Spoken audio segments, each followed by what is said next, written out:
तारं भेतारं कर्म भूभृतां ज्ञातारं विश्वतत्त्वानां वन्दे तद्गुणलब्धये। बोले उमा स्वामी जी मणि महाराज की, संत शिरोमणि गुरुवर विद्यासागर जी महाराज की, वीर सागर महाराज की। चलेगा।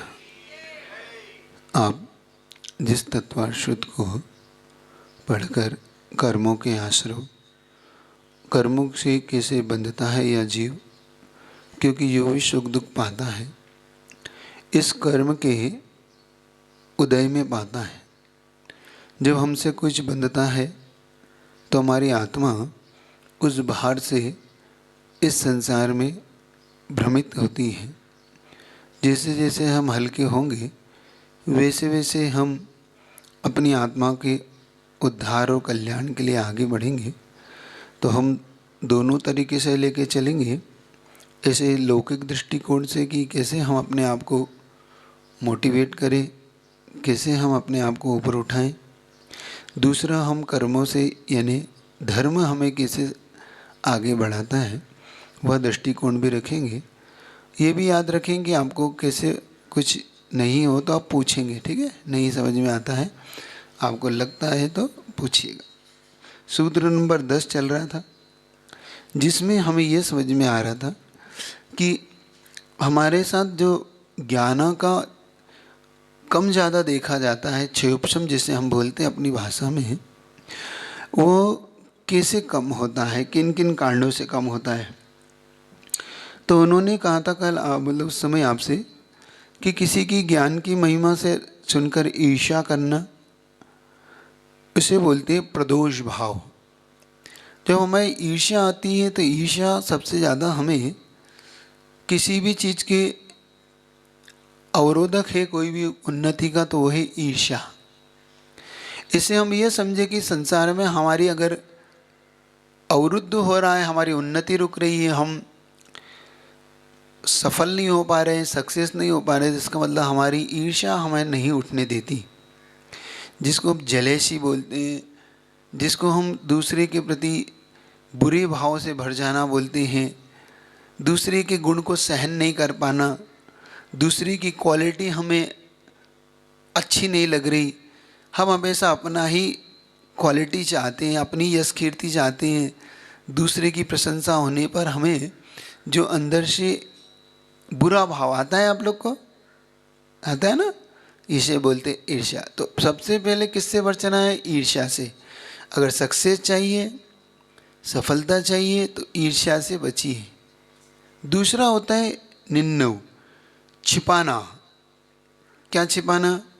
अपने अंदर कोई भी अच्छी चीज़ें हो तो किसी कारण से हम दूसरे को नहीं देना चाहते। क्यों नहीं? क्योंकि वो उन्नति ना कर जाए। देखो, अपने कुछ ऐसे सूत्र होते हैं जो हमारी अंदर की बातें होती है, वो एक अलग मैटर होता है कि ये अपनी मोनोपाली है, बिजनेस की मोनोपाली होती है, अपनी जॉब में बने रहने की मोनोपाली, एक वो अलग मैटर है। लेकिन मेरे देने से अगर किसी की उन्नति होती है तो वहाँ प्रॉब्लम नहीं होना चाहिए हमें। मेरे पास क्वालिटी है, मतलब मैं जानता हूँ कि भाई वो किसी और कंपनी में काम करता है, मैं किसी और कंपनी में काम करता हूँ, वो पूछता है कि भाई ये कैसे, इसको कैसे किया जाए, तो नहीं नहीं इसकी उन्नति हो जाएगा, इससे तो अच्छी डांट पड़ना चाहिए, इसको तो इसकी बॉस की अच्छी। तो इस जेलेसी से अंदर हम उसे नहीं दे रहे, इसका मतलब हम इससे हमारे ज्ञान का हमने सही उपयोग नहीं किया। इसको ज्ञानावरणी कर्म बंद का कारण है ये सब, ध्यान रखना। तो निन्नव, छिपाना। दूसरा एक चीज़ और भी है, इन्होंने जो कही कि जिनसे हमने प्राप्त किया, जिसे हम अपना टीचर कहें, गुरु कहें, उसको उसका नाम छिपा जाना। कहीं उनका नाम लूँगा तो लोग कहेंगे इनसे पढ़े तुम, है ना, होता है ना।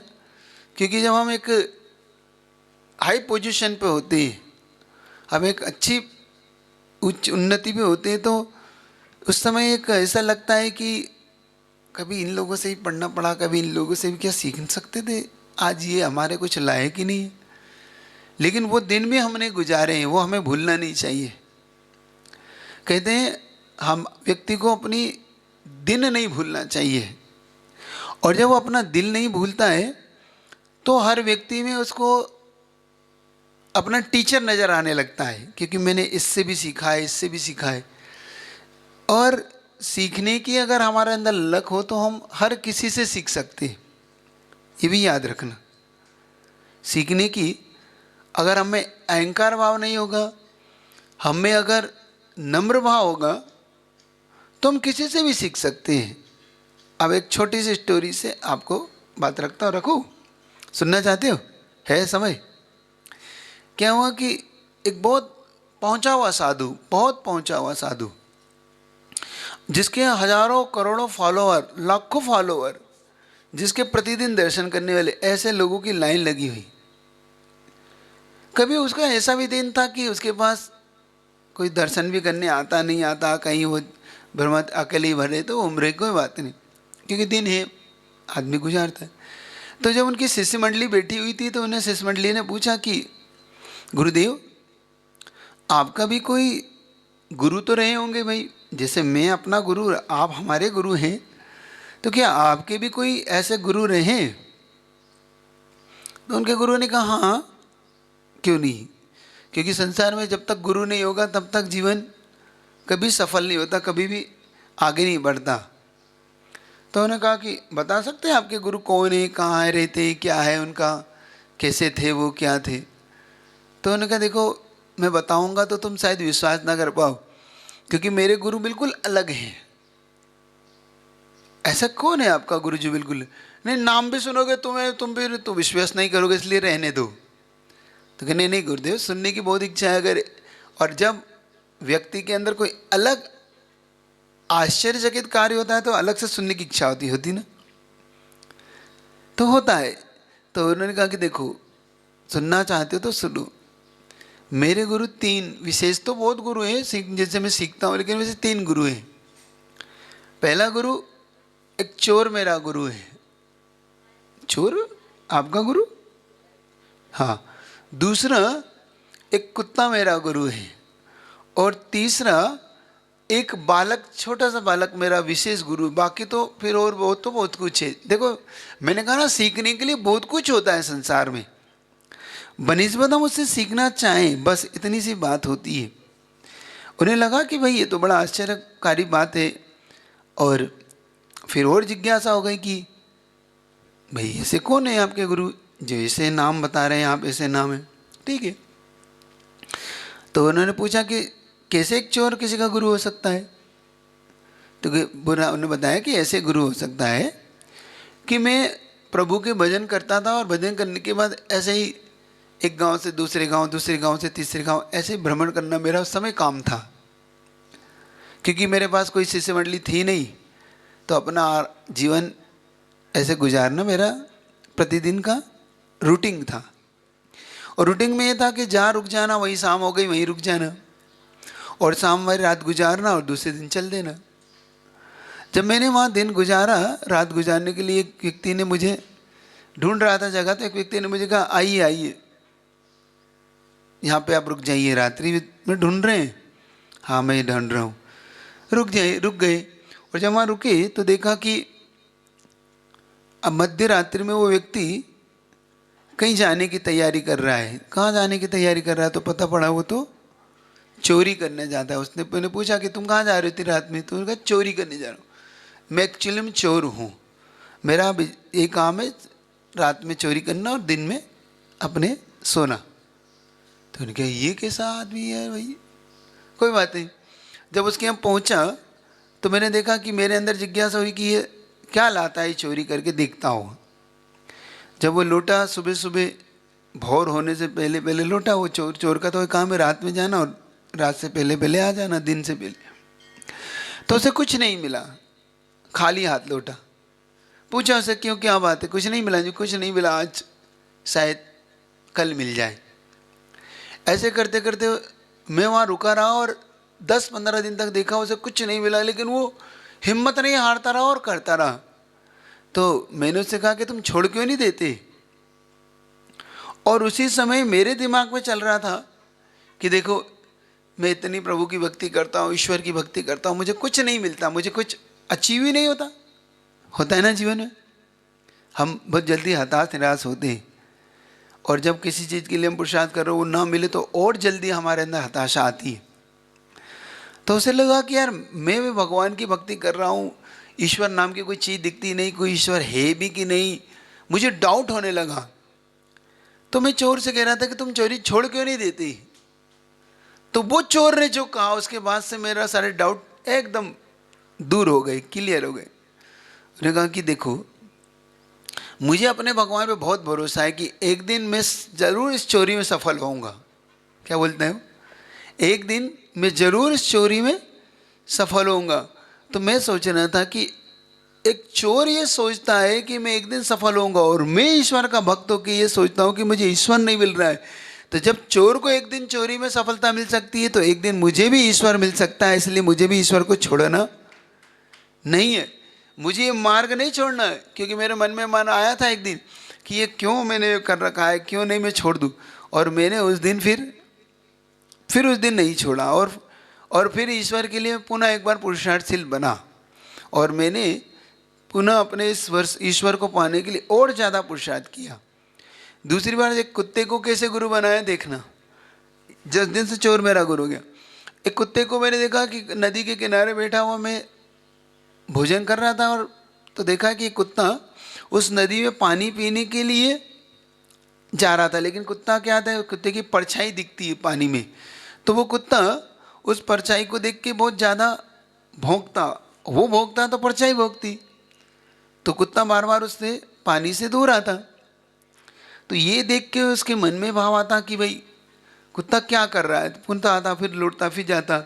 कुत्ते ने एक समय ऐसा आया, क्योंकि बहुत प्यासा था, उसे प्यास लग रही थी, और एक समय आया ऐसा है कि उसने वो पानी में छलांग लगा दी कि जो होगा देखा जाएगा, और ऐसा हुआ कि वो परछाई अपने आप दूर हो गई और कुत्ते ने पानी पी लिया।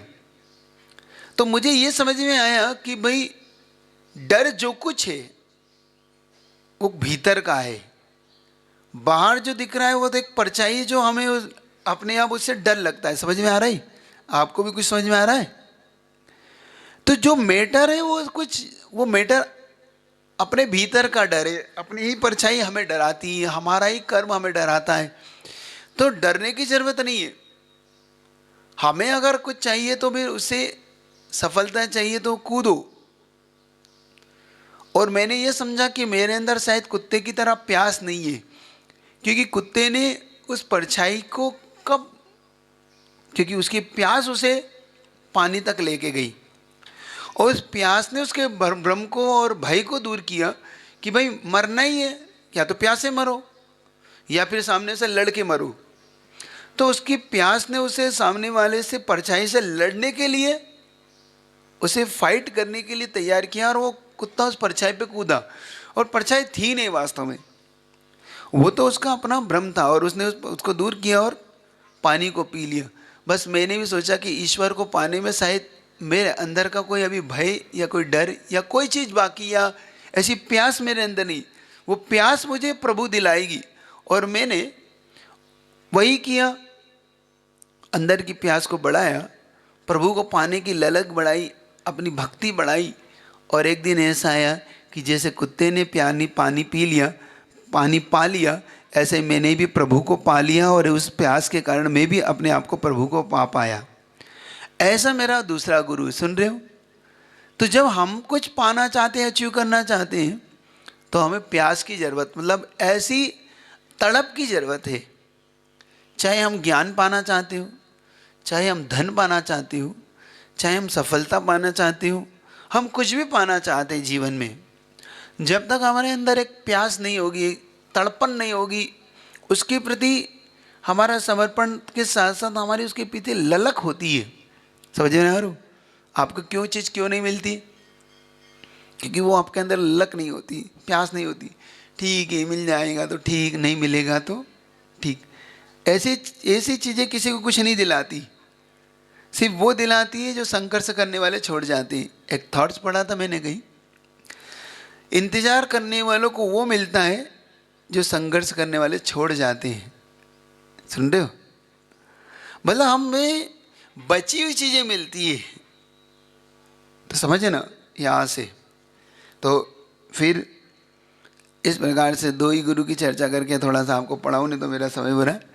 तो इस प्रकार से उसके पास दो गुरु था, तो फिर उसने नाम नहीं छुपाए, लेकिन हम नाम छुपा जाते हैं। तो नाम नहीं छुपाना कभी भी अपने गुरु का। हमें जहाँ से मिला हो, चाहे हमने बच्चे ने सिखाया हो, चाहे किसी ने सिखाया हो, हमें किसी ने भी सिखाया हो, ठीक है, कोई भी हो सकता है, तो नाम नहीं छिपाना चाहिए।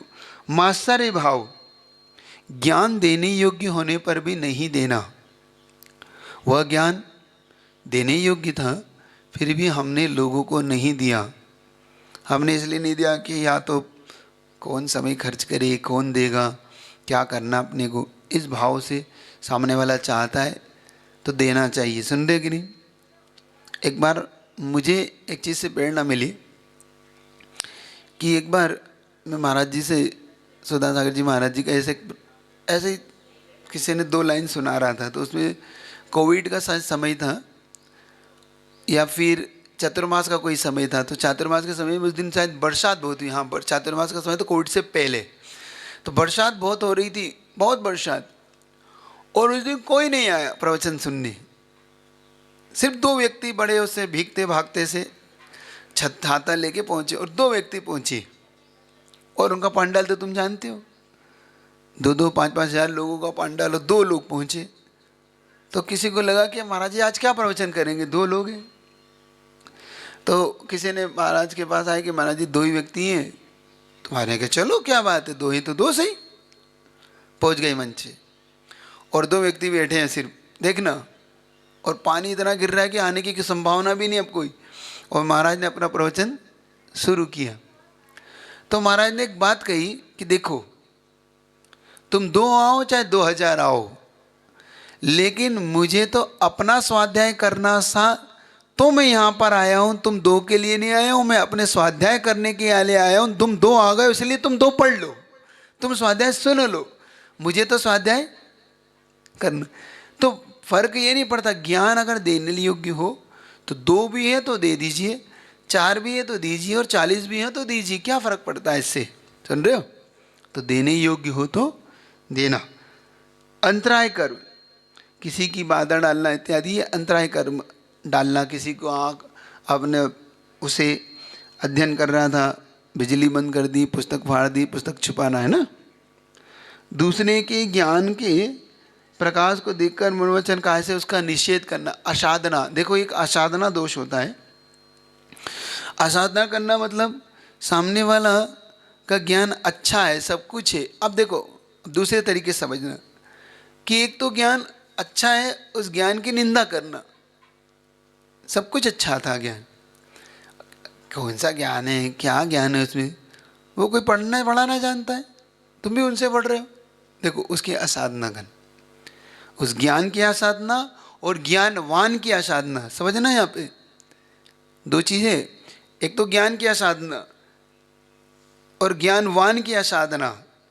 ज्ञान की वस्तुओं का असाधना करना, जैसे पुस्तक को उल्टा रखना, पुस्तक को जांग पे रखना, पुस्तक को, कभी कभी तो मैंने यहाँ तक देखा कि लोग गाड़ियों में जाते हैं ना, तो डिक्की होती है नीचे, होती है सीट के नीचे, उसको डाल दिया, ऊपर से खुद बैठ गए। ये महान असाधना है। सुन रहे हो? ऐसा नहीं करना, क्योंकि वो पुस्तक है, माँ जिनवाणी कह रहे हो आप उसे, और जिनवाणी माँ की ऐसी अवहेलना। सुन रहे हो कि नहीं आप लोग? बात समझ में आ रही कि नहीं? तो ये अवहेलनाएं कभी मत करना, भूल से भी कभी भी इन शास्त्रों की अवहेलना नहीं करना। एक और बात कहना चाहता हूँ, कभी कभी आपके यहाँ पर इतनी सारी पुस्तकें घर पे होती हैं, फिर भी मन का लोभ, मन का लालच, फिर भी और भी पुस्तकों को लेके रहता है ना।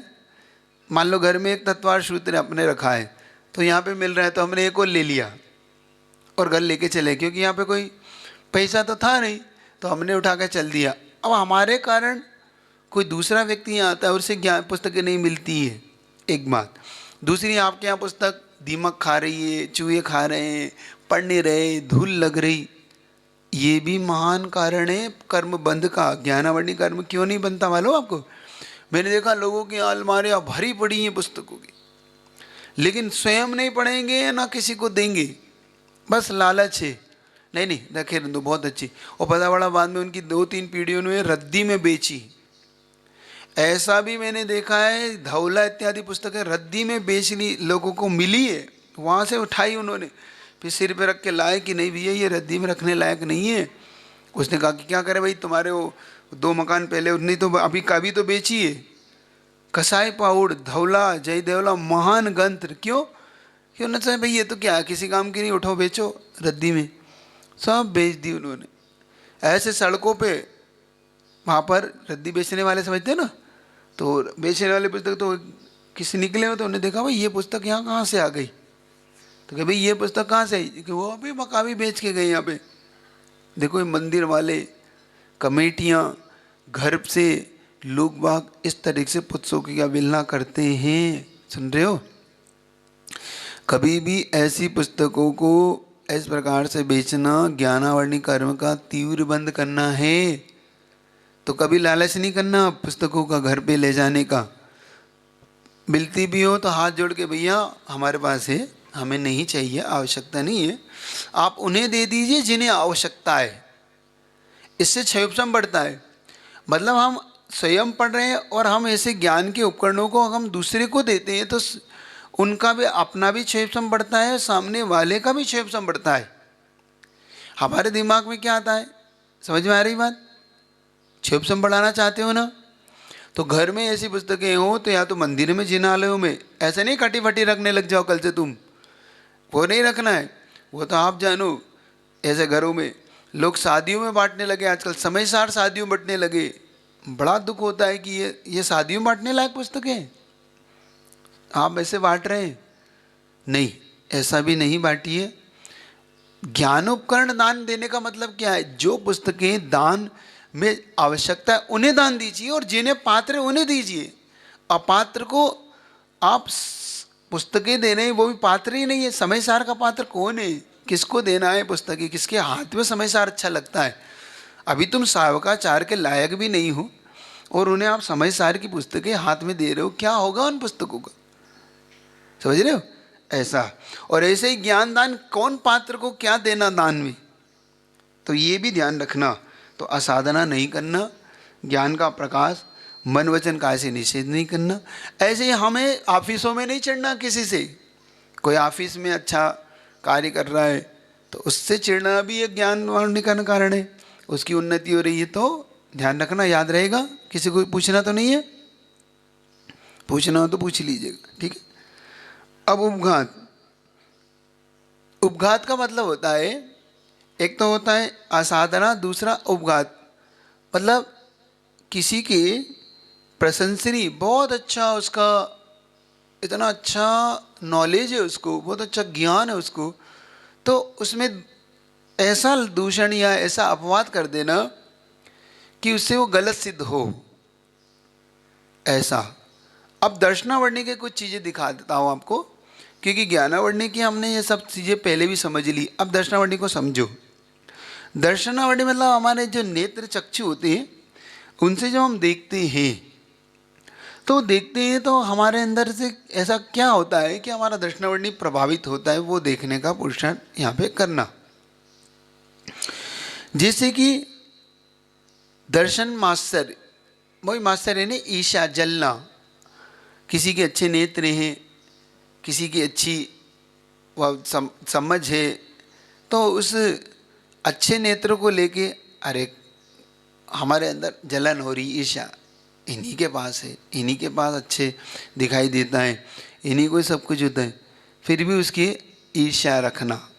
देखो जब जब किसी के अंदर क्वालिटी हो और उससे आगे ईर्ष्या हो जाती है ना, कभी कभी उनके ही नेत्रों की चर्चा होती है।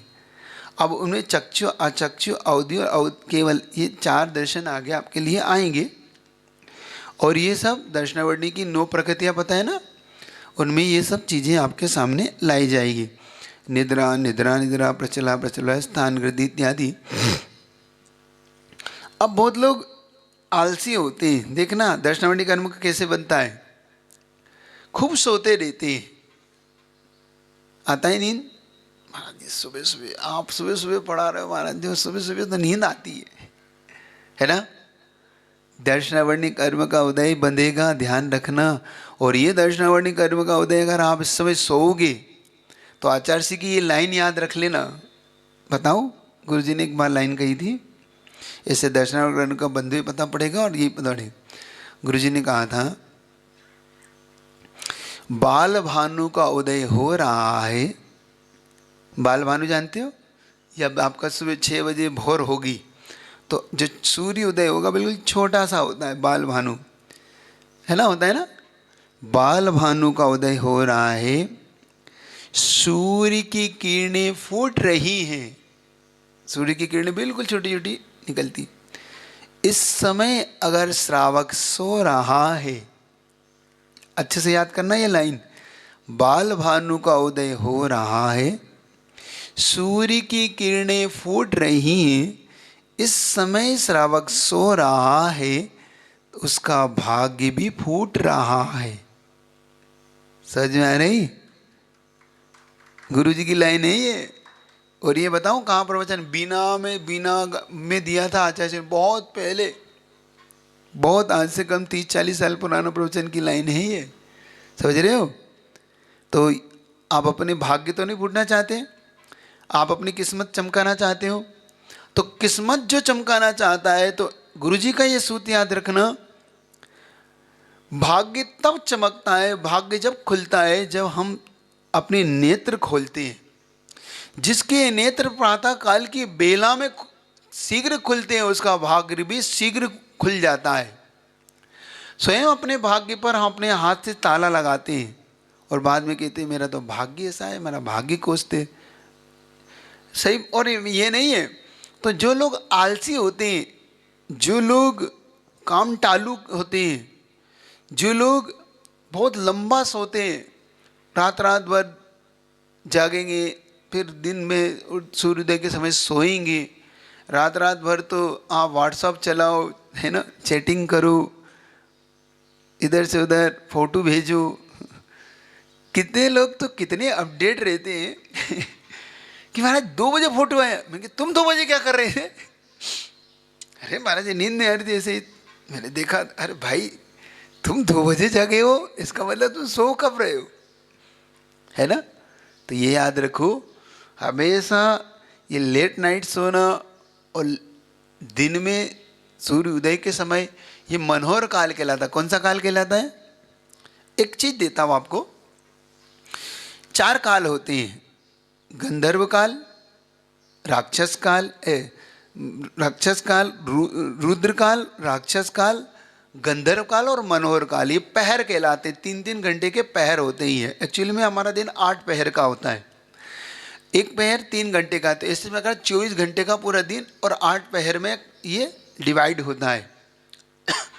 तो जब रात्रि के जो 12 घंटे हैं वो 3 पहर होते हैं, तो 3 यानी 4 पहर, तो 4 यानी 12 घंटे। तो शाम से 6 से जो 9 का पहर होता है वो रुद्र काल होता है। रुद्र काल में कभी नहीं सोना, मतलब 6 से 9 कभी नहीं सोना, बीमार हो जाओ तो भी मत सो। समझ रहे हो? हाँ। फिर 6 से 9 से जो 12 का काल होता है वो होता है राक्षस काल, और 12 से 3 होता है वो गंधर्व काल होता है। इनमें सो सकते हैं आप 9 से 3 बजे तक, ये 6 घंटे का पैर सोने के लिए आपके लिए प्रकृति ने दिया है। जब हम प्रकृति के इन 6 घंटों का प्रयोग करते हैं तो आराम से हमारी नींद पूरी होती है, 6 घंटे होती है। फिर 3 से 6 का काल होता है मनोहर काल। इस मनोहर काल में आप देखना, आपको नींद खुलना ही चाहिए। अब फिर आप 4 बजे जगो, चाहे 5 बजे जगो, चाहे 5 से 6 के बीच में जगो, मतलब इस मनोहर काल में आपकी नींद खुलना ही चाहिए। मतलब क्यों महाराज? देखो कितने सारे इसके रीजन हैं। मनोहर काल में भगवान की दिव्य नहीं खिलती है, तो एक रीजन है जैन शासन के अनुसार। सबसे ज़्यादा इसका रीजन है माँ के सपने आते हैं तो मनोहर काल में आते हैं। कोई सपना अगर आपको सफल होगा तो मनोहर काल का सपना आपको सफल होगा सबसे ज़्यादा। मतलब बहुत जल्दी वो आपको रिजल्ट देने वाला होता है, वो मनोहर काल का सपना होता है पहले। और ऑक्सीजन का लेवल, अगर मैं साइंस से बात करूं तो ऑक्सीजन का लेवल सुबह की प्रातः काल की बेला में सबसे ज़्यादा हाई होता है, और अपना सारा शरीर ऑक्सीजन पे डिपेंड करता है। ब्रेन याद करने का, हमारी मेमोरी जिसको बढ़ाना हो, सुबह सुबह याद करो, सुबह सुबह इस मेमोरी को जल्दी से डेवलप होती है। और हम इसी सुबह सुबह में सो जाते हैं, हमारी मेमोरी और सुस्त पड़ जाती है। सुन रहे हो कि नहीं? समझ में आ रही बात आपको? तो ये आप दिमाग में पहले लगा लो। तो ये बहुत सारी चीज़ें हैं। अच्छा, आप देखिए कि जितने भी प्राणायाम, एक्सरसाइज, जितने भी आपको लोग मिलेंगे, सब आपको सुबह के काल में ही कहेंगे, ठीक है? तो आपको सोना, अब जो, हाँ, जो सोएगा वो फिर ज्ञान दर्शनावरणी कर, मतलब उसको आंखें जाके नेत्र नहीं मिलने वाले उसको, उसके दर्शनावरणी। हाँ, पूछिए। महाराज जी, जनरली ऐसा ही क्यों होता है कि सुबह के ही टाइम नींद ज्यादा ही आती है? ऐसा नींद इसलिए आती है, ये कोई कर्म की वजह रहता है या? नहीं देखो, कर्म की वजह तो एक्चुअली में है, वो अपना निद्रा कर्म का उदय है ही, लेकिन सबसे ज़्यादा कारण ये भी है क्योंकि इसी समय हमें उठना है, और इसी समय हमारे सामने हमारा कर्म आया है कि नहीं, तुम्हें उठने नहीं दूंगा, एक बात।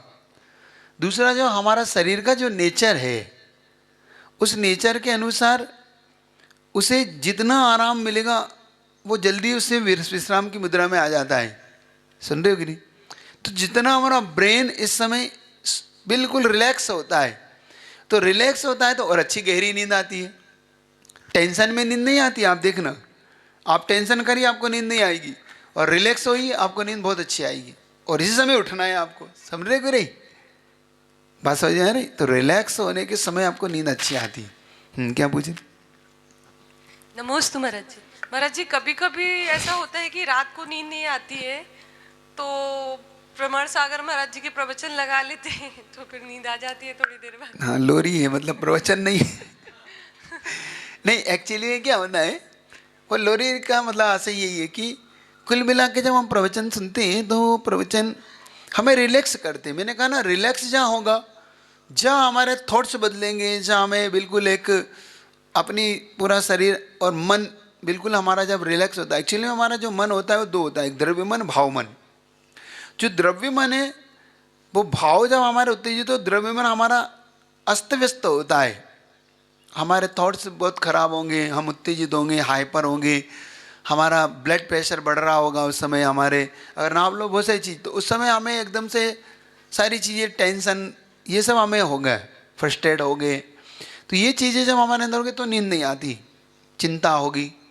तो इन सब से दूर होकर जब हम रिलैक्स होते हैं तब हमारा ब्रेन, इसीलिए सुबह जो होता है वो बहुत जल्दी रिलैक्स का काल होता है ना, लेकिन सब सोना नहीं है हमें। तो देखो, तो अगर ऐसा है तो जल्दी लगा के जल्दी सो लो। जी महाराज जी। ठीक है। महाराज जी, कभी कभी थकान हो जाती, कभी दोपहर में थोड़ा, कभी नींद आ जाती। अभी दिन का तो आ रहा हूँ मैं, दिन में तो सोना ही नहीं है, दिन में तो और तीव्र दर्शनावली का बंद होगा। सुन रहे हो?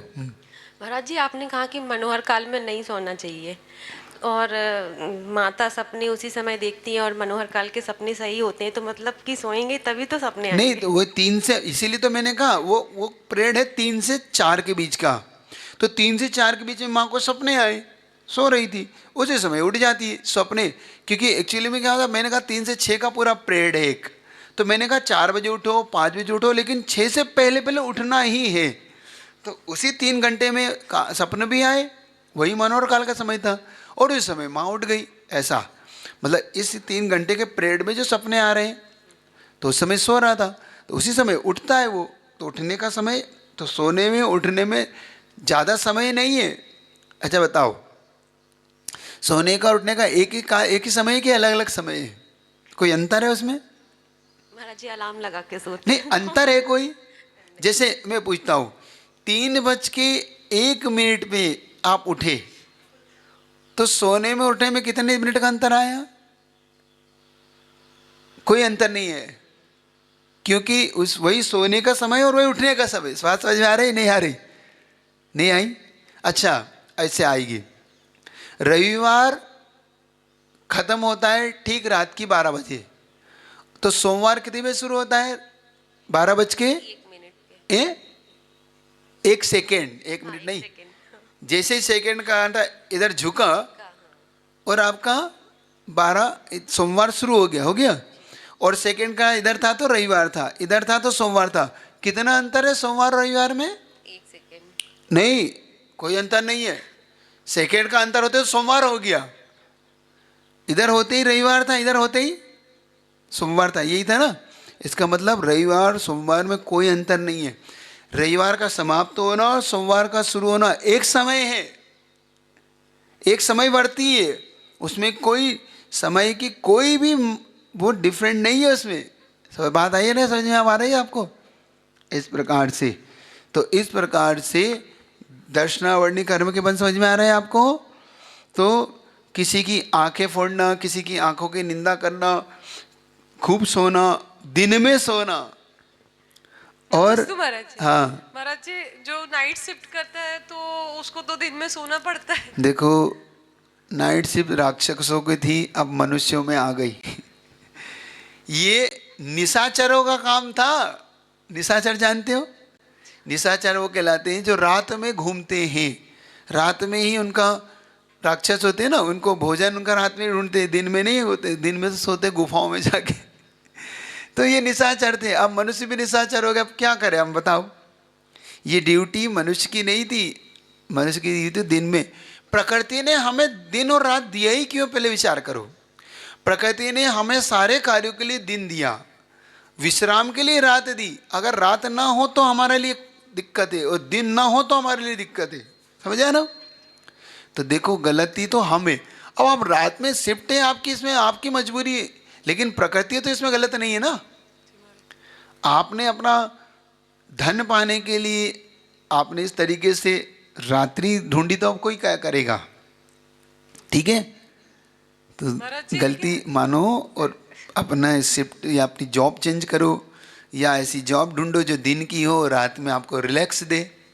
ये करिए, गलती तो अपनी है। देखो, गलती जो अपनी है उसे स्वीकार तो करनी महाराज पड़े। जी, लेकिन पहले भी पहरेदार वगैरह जो होते थे उनका तो रात के ही जो रात में भी वो जागते थे। तो हम पहरेदार तो नहीं है। नहीं, मतलब तो उनको भी पाप लगता था क्या महाराज जी? देखो, जो है सो है, लगना है सो लगना है। इसीलिए तो कहते हैं कि इतना पुण्य कमाओ कि हे प्रभु हमें पहरेदार ना बनना पड़े, हम तो तेरी पहरेदारी करें, लेकिन हमें किसी की पहरेदारी ना करना पड़े। सुन रहे हो कि नहीं? कर्म के उदय हैं ये सब। पाप कर्म के उदय से दूसरे की पहरेदारी यानी करना, किसी की नौकरी करना, किसी की झाड़ू लगाना, किसी की सड़क बिनना, ये सब पूर्व कर्म के उदय में हैं। समझ रहे हो? जी महाराज। हाँ, नमस्ते महाराज। इसको दूर करने के लिए तो ये सब पढ़ रहे हैं अपन, है ना? तो इस प्रकार से अब दिन में सोना, दिन में सोना मतलब वो तो महाराज, इसके बिना तो काम चलता ही नहीं। दिन में निद्रा नहीं लेना, किसी भी कंडीशन में दिन में मत लीजिए निद्रा। तो गुरुजी कहते थे अगर सोना ही पड़ जाए बहुत ज़्यादा, तो जो एक आराम कुर्सी आती है ना, आराम कुर्सी, उस पर 10 मिनट 20 मिनट के लिए ऐसे रिलैक्स हो गए। लेकिन जो ऐसे लेट के सोते हैं ना, ऐसे नहीं सोना है। 10 मिनट के लिए ऐसा रिलैक्स हुआ और वहीं पे थोड़ी सी एक झपकी, झपकी बोलते हैं ना, एक ऐसी 10 मिनट के लिए ले ली और फ्रेश हो गए। लेकिन जो घंटों घंटों खुर्राटे भर के सोना, बढ़िया 1-2 घंटे, आदमी 12-1:30 बजे सोता है और 3-4 बजे उठता है। और बनियों और जेनियों में तो ना जाने क्या है। और महिला वर्ग, पुरुष वर्ग, ऐसा भी देखा है हमने, गुजरात के 12 से 4 खुल नहीं सकती वहाँ दुकान। सूरत की बात बता रहा हूँ, सूरत में चले जाओ, कपड़े का इतना बड़ा मार्केट है, 12 बजे डाउन किया और 4 बजे आएंगे वो, नहीं तो नहीं। अरबपति करोड़पति कितने हो तुम, आप जाओ 12 बजे नहीं। और महाराष्ट्र में भी यही है ना। महाराष्ट्र में भी यही ट्रेड है। मराठी लोग काम नहीं, 12 से 4 अब सोने का समय है, सोएंगे। तो ये समझा करो इस बात को। लेकिन इससे हम देखेंगे तो हमारे लिए दर्शनाकर्णी कर्म के बंध के लिए कारण है। कल आपका समय हो गया, इतने लिए रखूँगा।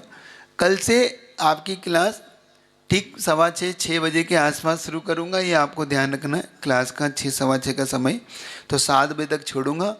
7 बजे से शांतिधारा अभिषेक, 7 बजे के बाद अभिषेक के बाद ठीक 8 बजे से प्रवचन, और 8:45-9 बजे तक प्रवचन करके 9:15 से आचार्य। इस तरीके से शेड्यूल को गर्मी के हिसाब से सेट करना है। तो आप लोग आएंगे तो ठीक, नहीं आएंगे तो ठीक, समय से कार्यक्रम रहेगा, ये आप थोड़ा सा सावधानी रखें, ठीक है। तो आगे पढ़ना है आपको। तो आगे एक और चीज़ की चर्चा कल करूँगा।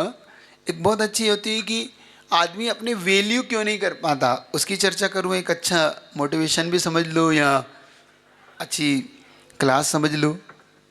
तो हम अपनी वैल्यू क्यों नहीं कर पाते, वाह हमारा वैल्यू क्यों नहीं होती, घर में, बाहर में, समाज में, क्यों हमारे अंदर के सब कुछ क्यों नहीं होती, वो कौन सा कारण है, उस कारण को यहाँ पे लाऊंगा।